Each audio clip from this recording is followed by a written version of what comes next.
Dear friends, welcome to Biblical Parivartana, welcome to Daily Devotions. దేవుని ప్రేమ ఇదిగో దీనికి చెందినటువంటి వాక్య భాగం సంఖ్యాకాండం 22 బిలామును గురించినటువంటి సంఘటన దీనిలో ఉన్నది. మే 13కి చెందినటువంటి వాక్య భాగం 21లో మనం చూసుకున్నాం.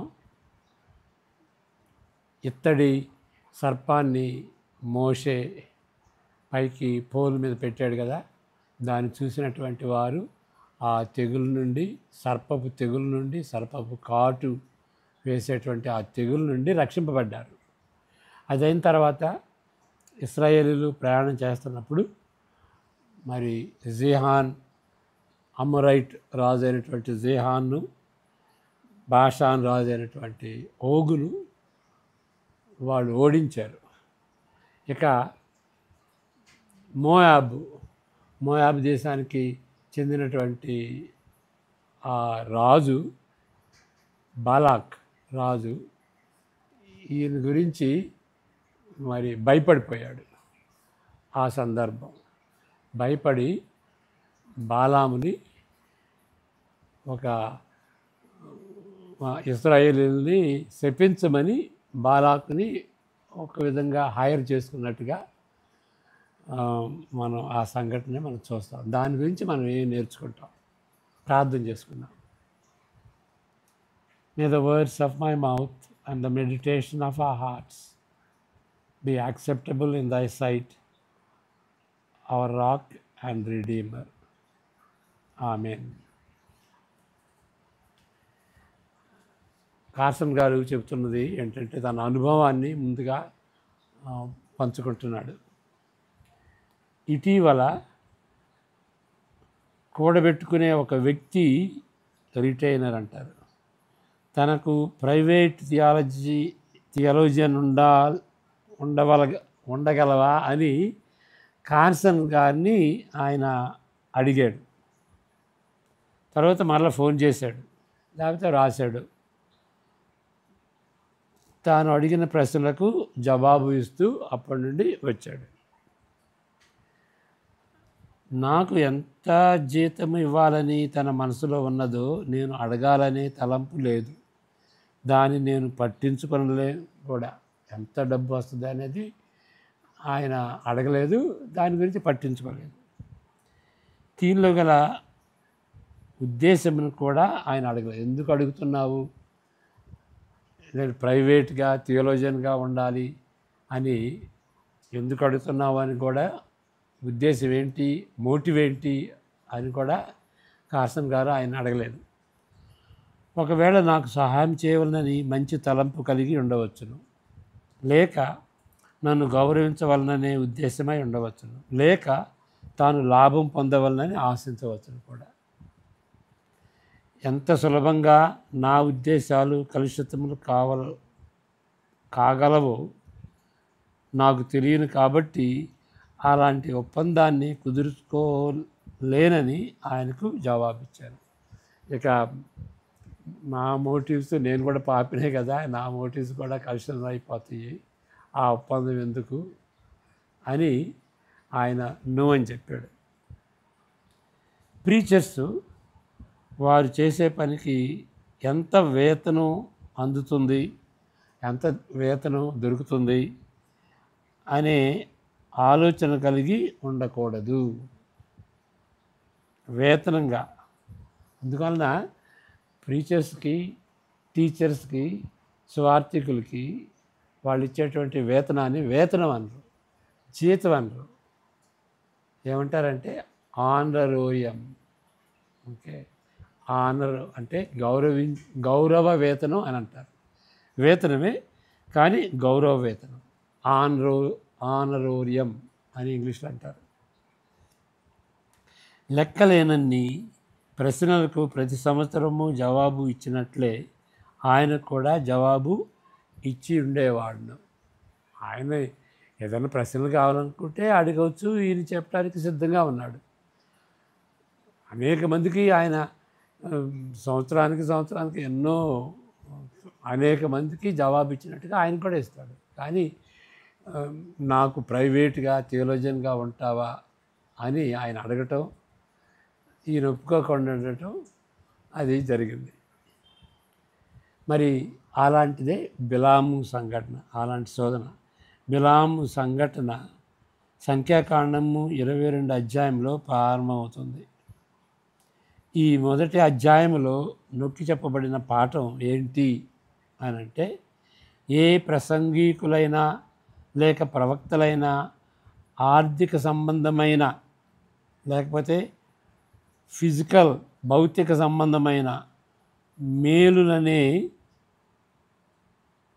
బలిపీఠంపై వారి స్వతంత్రతను బలి చేయుట చాలా ప్రమాదకరము. వాళ్ళ స్వతంత్రంగా ఉండాలి. దేవుని వాక్యాన్ని పరిచయం చేసేటువంటి వాళ్ళు, దేవుని సువార్తను చెప్పేటువంటి వాళ్ళు, వాళ్ళకి స్వతంత్రంగా చెప్పాలి. అంతేగాని డబ్బు ఇచ్చారు కాబట్టి ఆయన చెప్పినట్టుగా ఆయనకు సంతోషకరంగా, డబ్బు ఇస్తున్నాడు కాబట్టి ఆయనకు సంతోషకరంగా చెప్పాలి అనేటువంటి స్వతంత్రతని అమ్ముకున్న దాంతో సమానం. ఏ బలిపీఠం మీద?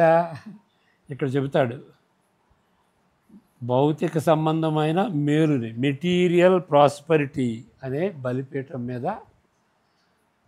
ఆయన స్వతంత్రతని బలి చేసుకున్న ప్రమాదం అన్నమాట. చాలా ప్రమాదకరమైంది. వెంటనే కానీ తరువాత కానీ, సూనర్ ఆర్ లేటర్ అని ఇంగ్లీష్లో అంటాం, ధనాపేక్ష సేవను నాశనం చేస్తుంది. ధనాపేక్ష ఉంటే ఆయన సేవ పాడైపోద్ది, నాశనం అయిపోద్ది. మరి బిలాము దగ్గరికి వెళ్తాం ఇప్పుడు. బిలాము ఒక ప్రవక్తగానున్నాడు, అనగా ఆ కాలములో కూడా నిజమైన దేవుని గూర్చిన జ్ఞానము కొంతవరకు కలిగిన వ్యక్తులు ఉన్నారని వ్యక్తమవుతుంది. ఆ దినాల్లో కూడా అబ్రహాముకు ముందే ఉన్నటువంటి వాడు కూడా, మరి అబ్రహాము అంటే ఆది కాండంలో ఉన్నాడు అనుకోండి. ఈ ఇశ్రాయేలు రాజ్యం ఏర్పడక ముందు, మరి అంతకుముందు కూడాను దేవుని గురించి, సార్వభౌముడైన సృష్టికర్తను గురించి అంతకుముందు లేరని అర్థం చేసుకోనకూడదు. అంతకుముందు కూడా ఉన్నారు. మెల్కిజెదెకు ఒక ఎగ్జాంపుల్గా, మెల్కిజెదెకు దీనికి సాక్ష్యం. మరి ఆది కాండం 14లోనే ఈ అబ్రహాము మెల్కిజెదెక్కి 10వ వంతు ఇచ్చాడు అని ఉంది కదా. కాబట్టి అప్పుడు కూడాను దేవుని ఆరాధించినటువంటి వాళ్ళు, సేవకులు ఉన్నారు అని మనం గ్రహించుకోవాలి. అబ్రహాంతోనే రాలేదు, లేక ఇశ్రాయేలుతోనే ఈ థీయిజం అంటారు, అంటే సజీవుడైనటువంటి దేవుడు ఆయన బయలుపరుచుకున్నాడు. ఎప్పుడు బయలుపరుచుకున్నాడు? ఈ ఇశ్రాయేలు ద్వారానేనా, మోషే ద్వారానేనా? అంతకుముందు కూడా అన్నారా? ఇప్పుడు అంతకుముందు కూడా అన్నట్టుగా ఈ రుజువులు ఉన్నాయి. బాలాకు గురించి మనం అంటే ఆ దినాల్లో కూడా నిజమైనటువంటి దేవుని తెలుసుకున్నటువంటి వాళ్ళు ఉన్నారు. ఇక్కడ ఆయన ఏ విధంగా సంబోధించాడు? సార్వభౌముడైన సృష్టికర్త మరి మానవుని సృజించినప్పుడు ఆయన స్వరూపంలో చేశాడు. కాబట్టి దేవుని గురించినటువంటి జ్ఞానం ఆ స్వరూపాన్ని బట్టి వచ్చిందన్నమాట. సార్వభౌముడు అంటే సర్వాధికారం కలిగినటువంటి దేవుడు తాను తనను బయలుపరుచుకున్నాడు. కాబట్టి అప్పటి నుండే దేవుని ఎరిగినటువంటి వాళ్ళు ఉన్నారు అనేటువంటి రీతిగా ఈ విధంగా కార్సన్ గారు దేవుణ్ణి సంబోధిస్తున్నాడు. బిలాము ప్రభావవంతమైన ప్రవచన వరమును అనుభవించాడు. ఆయనకు ప్రవచన వరం ఉంది బిలాంకి. అప్పుడప్పుడు దేవుడు అనుగ్రహించిన యథార్థమైన దేవోక్తులను దేవుడు అనుగ్రహించినప్పుడు వాటిని బిలాము పలికాడు. అగోచరం, మిస్టీరియస్. ఓకే. ఇప్పుడు ఒక విధంగా ప్రవచనం అనేది అది చాలా మిస్టీరియస్ యాక్టివిటీ అన్నమాట.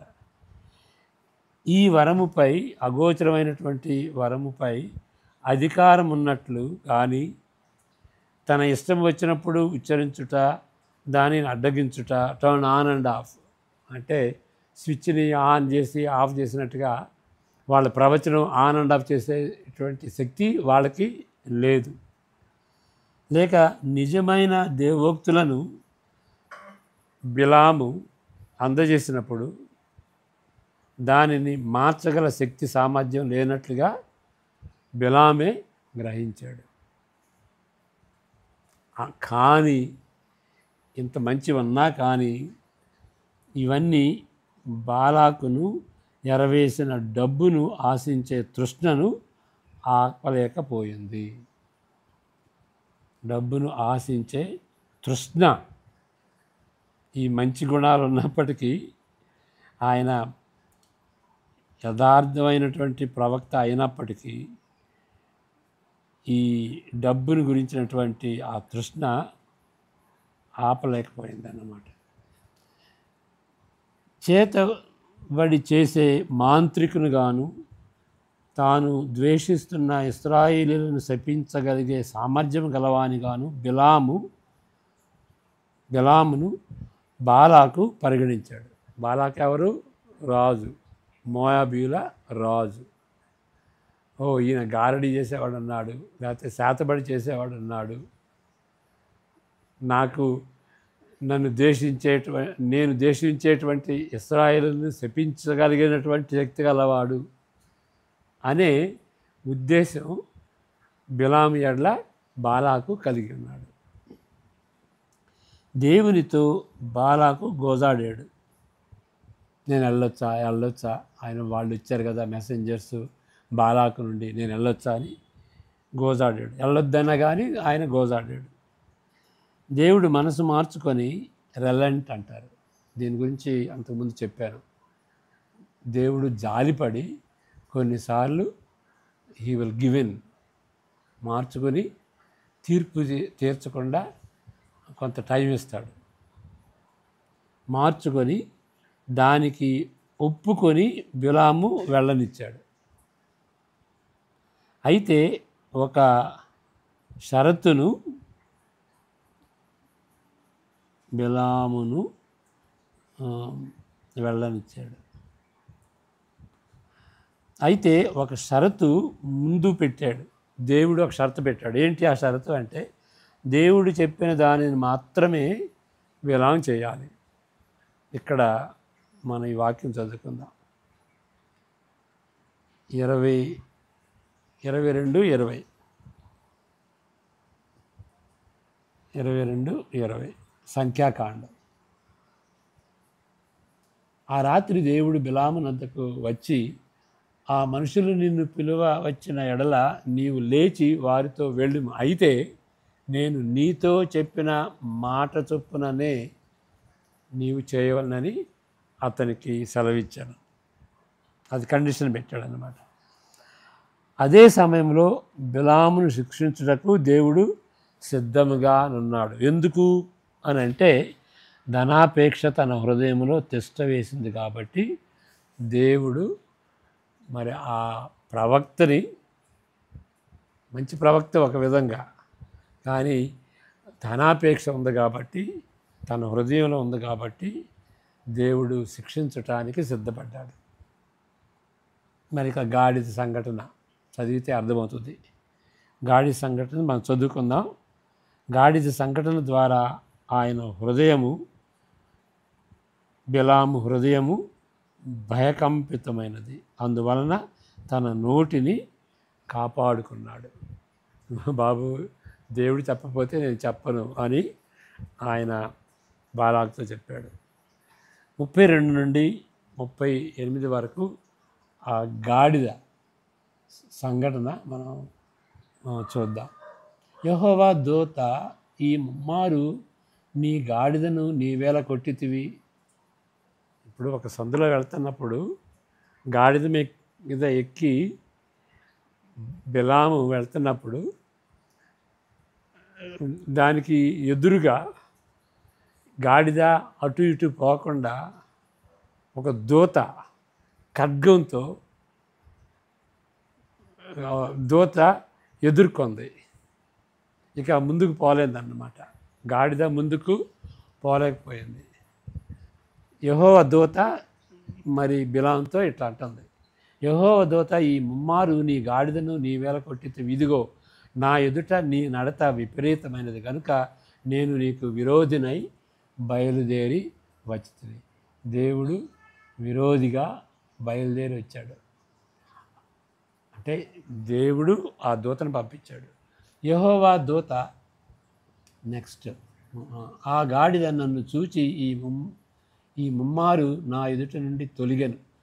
అది నా ఎదుట నుండి తొలగని ఎడల నిశ్చయముగా నేను ఇప్పుడే నిన్ను చంపి దాని ప్రాణమును రక్షించి ఉందునని అతనితో చెప్పాను. గాడిదని రక్షించేటువంటి వాడిని నేను చంపేవాడిని అని ఆ దూత చెప్పింది. నెక్స్ట్ అందుకు బిలాము, నేను పాపము చేస్తుని నీవు నాకు ఎదురుగా త్రోవలో నిలుచుట నాకు తెలిసినది కాదు, కాబట్టి ఈ పని నీ దృష్టికి చెడ్డదైతే నేను వెనుకకు వెళ్ళేదనని యెహోవా దూతతో చెప్పగా, యెహోవా దూత నీవు ఆ మనుషులతో కూడా వెళ్ళుము, అయితే నేను నీతో చెప్పు మాటయే కానీ మరేమీ పలుకకూడదని బిలాముతో చెప్పాను. అప్పుడు బిలాము బాలాకు అధికారులతో కూడా వెళ్ళెను. 38 వరకు. బిలాము వచ్చినని బాలాకు విని ఆ పొలిమేరల చివరనున్న అర్నోను తీరమునందలి మోయాబు పట్టణం వరకు అతనిని ఎదుర్కొన బయలు వెళ్ళగా,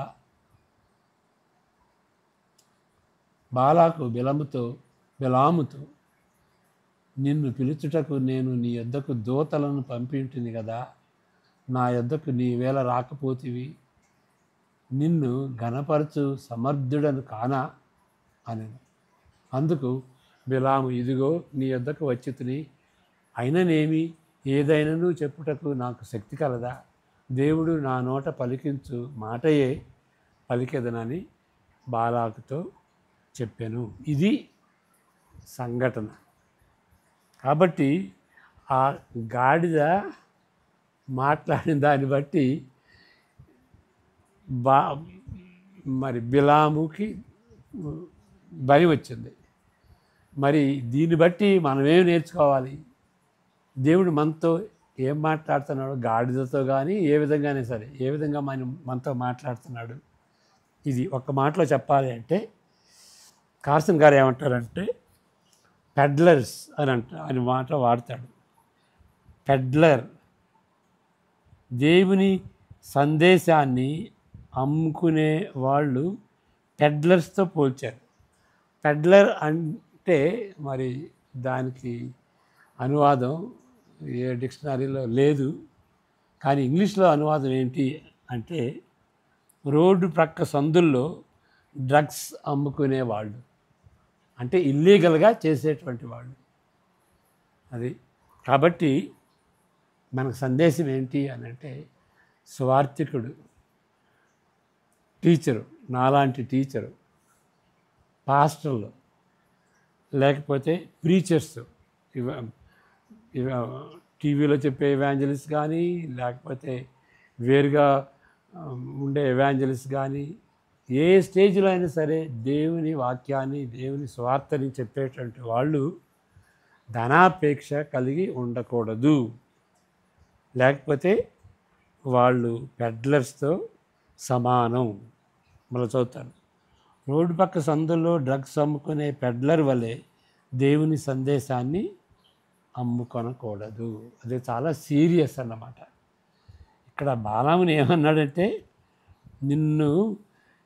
నిన్ను శిక్షించేవాడిని, నిన్ను చంపేవాడిని. కాబట్టి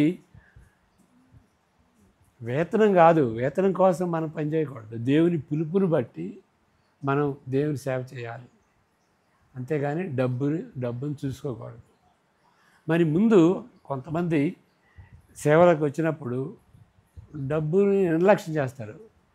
అసలు సెక్యులర్ జాబులో ఉండి కూడాను దేవుడిని పిలుపుని బట్టి వాళ్ళు దానికి రిజైన్ ఇచ్చుకుని దేవుడు చూసుకుంటాడు, దేవుడు నా అవసరాలు తీరుస్తాడు, నేను ఆయనకి సేవ చేస్తే నాకు ఆయన నా నా నన్ను ఆదుకోడా, నాకు సహాయం చేయడా, నన్ను నా ఫ్యామిలీని పోషించడా అనే ఉద్దేశంతో అడుగు పెడతారు సేవలోకి. కానీ కొంతకాలం అయిన తర్వాత ఏమవుతుందంటే అప్పుడు నా ఫ్యూచర్ సంగతి ఏంటి, నా పిల్లల సంగతి ఏంటి అని పరిచర్యని మరి డబ్బు సంపాదించుకునేటువంటి రీతిగా అది మారుద్దన్నమాట. దాని గురించినటువంటి హెచ్చరిక. అది అందరికి ఉండేటువంటి శోధనే, కానీ డిసైడ్ చేసుకోవాలి. అలాంటి వాళ్ళు మరి బక్సింగ్ గారు లాంటి వాళ్ళు, బిల్లీ గ్రామ్ లాంటి వాళ్ళు, మరి కార్సన్ లాంటి వాళ్ళు, అనేక మంది చాలామంది ఉన్నారు. కానీ ఇది వార్నింగ్ ఏంటంటే ఇప్పుడు అట్లా ఉండొచ్చు, తర్వాత పడిపోకూడదు. ప్రాపర్టీ గురించి చూడండి, ప్రాపర్టీ గురించి మరి చర్చెస్ డివైడ్ అయిపోతుంది. అది వాటిని పెడ్లర్స్ అంటారన్నమాట. అది మనం నిర్ణయించుకుందామారా, డబ్బు ఉండినా లేకపోయినా కానీ దేవుడు పిలుచుకున్నాడు కాబట్టి దేవుని వైపు చూసి నాకు నష్టం కలిగినా కానీ దేవుడు నాకు నష్టం చేయడు ఓవరాల్గా. ఇప్పుడు ఈ సామెతల్లో కూడా ఉంటుంది. అగూరు అంటాడు, అయ్యా నేను 2 విషయాలు కోరుకుంటున్నాను, నన్ను పేదవాడినిగా చేయొద్దు, నన్ను ధనికుడిగా చేయొద్దు. పేదవాడిని అయితే నేను అడుక్కుంటే నీకు అవమానం కదా, మరి ధనికుడిని అయితే నేను గర్వపడతాను, అది కూడా మంచిది కాదు కదా, కాబట్టి నాకు చాలినంతా ఇవ్వు అనేటువంటి ప్రార్థన ఆయన ధైర్యంగా చేయగలిగాడు. ఆ విధంగా మనం చేయగలవా? మనకి డబ్బులు ఎక్కువ రావాలి, మనం ధనికులుగా ఉండాలి అని అడుగుతాం, కానీ సరిపోయినంత చాలు ప్రభువా. అపోస్తలుడైన పౌలు కూడాను మరి ఫిలిప్పీలకు రాస్తూ ఏమంటాడంటే, నాకు ఇంతవరకు సహాయం చేశారు, ఇక నాకు సహాయం చేయని అవసరం లేదు, నాకు చెందినది సంపూర్ణంగా ముట్టింది అని లీగల్ టర్మ్ వాడతారు. ఎవ్రీథింగ్ ఈజ్ పెయిడ్ అని స్టాంప్ మీద ఉంటుంది కదా, ఆ స్టాంప్ లాగా everything has been paid, I don't want any more అన్నట్లుగా సంతృప్తి గురించి చెప్తాడు ఆయన. ఓకే, ఫిలిప్పీ 4లోనే చెప్తాడు. Okay, I have learn to be content. చదువుకుందామా మరి ఆ వచనాలు? ఫిలిప్పీ 4:11, 12, 13. ఫిలిప్పీ 4. నాకు కొదువ కలిగినందున నేను ఇలాగ చెప్పుటలేదు, నేను ఏ స్థితిలో ఉన్నాను ఆ స్థితిలో సంతృప్తి కలిగి నేర్చుకొని ఉన్నాను. చూడండి, కలిమిలో కానీ లేమిలో కానీ 2 ఎక్స్పీరియన్స్ చేయాలి. అంటే ఎక్కువ డబ్బు ఉండటం, ఎక్కువ సంపద ఉండటం, ధనికుడిగా ఉండటం, దరిద్రుడిగా ఉండటం, ఒకే అనుభవం కలిగి ఉంటే సంతృప్తి నేర్చుకోం. ఓకే, 2 కలిగి ఉన్నప్పుడు దాన్ని బ్యాలెన్స్ చేసుకుని దేవుని ఎడల భయభక్తులు కోల్పోకుండా సంతృప్తి అనే దాన్ని నేర్చుకుంటే అది అమోఘ నిజమైనటువంటి సంతృప్తి అని మనం అర్థం చేసుకోవాలి. అలాంటిది ఆయన అనుభవించాడు. కలిమిలోను లేమిలోను నేను పడిపోలేదు, సంతృప్తి అనేది నేను నేర్చుకున్నాను. మరి మా ప్రొఫెసర్ ఒక బుక్ రాశాడు, ఎ రేర్ జ్యువెల్ ఆఫ్ కంటెంట్మెంట్. ఒక వజ్రం లాంటిది, ప్రశస్తమైనటువంటి ఒక రేర్గా ఉండేటువంటి జ్యువెల్ లాంటిది సంతృప్తి. అది కష్టం, కానీ నేర్చుకోవాలి. దేవుడిచ్చిన దాంతో సంతృప్తి పడాలి. దేవుడు మనకు నష్టం చేయడు. కొంత పరీక్షిస్తాడు, దేవుడు పరీక్షిస్తాడు, కానీ దేవుడు ఎప్పుడు మనకి అచ్చి ఉండడు అనేది మనం నేర్చుకోవాలి. దీనస్థితిలో ఉండ నెరుగుదును, సంపన్న స్థితిలో ఉండ నెరుగుదును. ప్రతి విషయములోను, అన్ని కార్యములలోను కడుపు నిండి ఉండుటకును, ఆకలి కొని ఉండుటకును, సమృద్ధి కలిగి ఉండుటకును, లేమిలో ఉండుటకును నేర్చుకొని ఉన్నాను. 13 నన్ను బలపరచువాని అందే నేను సమస్తమును చేయ. ఈ ఈ ఈ కంటెంట్మెంట్ అనేది దాన్ని నేర్చుకోవటం ఈజీగా రాదు. దేవుని కృపను బట్టి నేను దీన్ని చేయగలను, సమస్తము చేయగలను. అంటే సంతృప్తిగా ఉండటం అనే సందర్భంలో చెప్పినటువంటి మాట, నన్ను బలపరచువాని యందు వందే నేను సమస్తమును చేయగలను, అంటే సంతృప్తిగా జీవించగలను అనేటువంటి సందర్భం. ఇది మనకు అందరికీ అవసరం. ప్రార్థన చేసుకుందాం అలాంటి సంతృప్తి కలిగి జీవించడానికి. బిలాం వలె ఉండకుండా అపోస్తలుడైన పౌలు వలె ఉండలాగున మనం ప్రార్థన చేసుకుందాం. ప్రభువా, ఆ ధనాపేక్ష, మరి అదే పౌలు 1 తిమోతి 6లో చెప్పినటువంటి విధంగా నాయన ధనాపేక్ష మాలో ఉండకుండా మీరు మమ్మలను ఆదుకొనగలరు అనేటువంటి విశ్వాసాన్ని బట్టి ఆ సంతృప్తి కలిగి ఉండటానికి మీ కృపను అనుగ్రహించమని యేసు ప్రభు పేరట ప్రార్థిస్తుంటున్నాం తండ్రి. Amen. God bless you. See you tomorrow.